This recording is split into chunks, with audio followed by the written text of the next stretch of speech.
বারবার রাষ্ট্র ব্যর্থ হয় আদিবাসী মানুষের অধিকার দিতে। সেটা যদি আমরা বলি, সে একদম মৌলিক অধিকার থেকে সাংবিধানিক অধিকার, ফান্ডামেন্টাল রাইটস, প্রত্যেকটা জায়গায় আমরা দেখি আদিবাসী মানুষের অধিকার লঙ্ঘন হচ্ছে।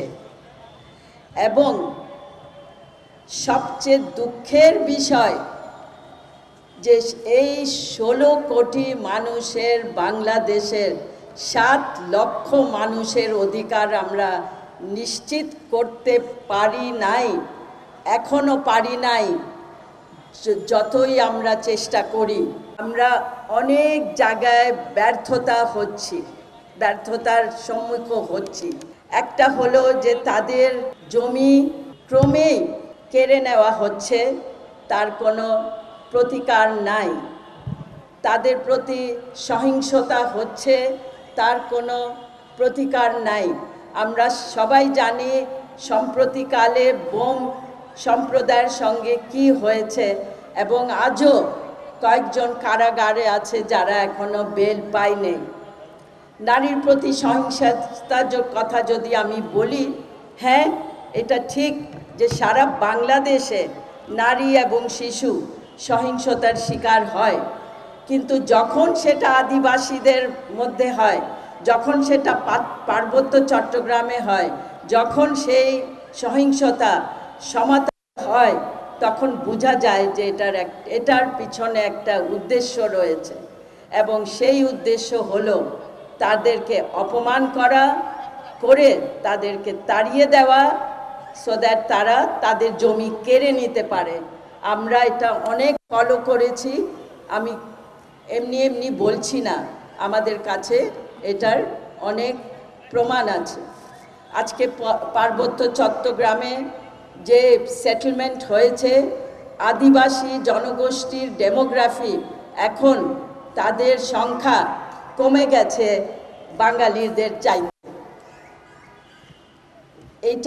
এই একটুখানি জায়গা তাদেরকে কি আমরা শান্তি মতন বসবাস করতে দিতে পারি না?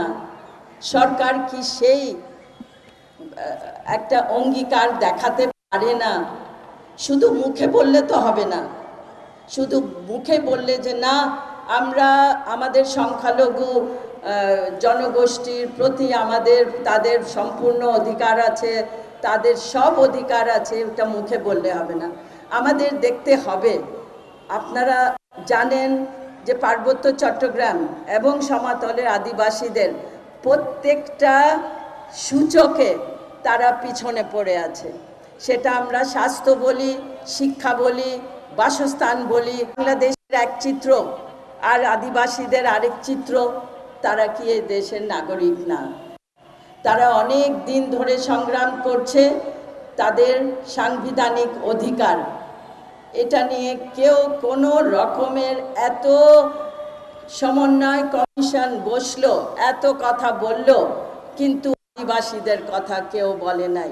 এই যে আমরা বৈষম্যবিহীন সমাজ গড়ার স্বপ্ন দেখলাম গত বছর অগাস্টে, সেই বৈষম্য বিরোধী অঙ্গীকার গেল কোথায়? এটা মনে রাখতে হবে যে মানবাধিকার ভাগ করা যায় না।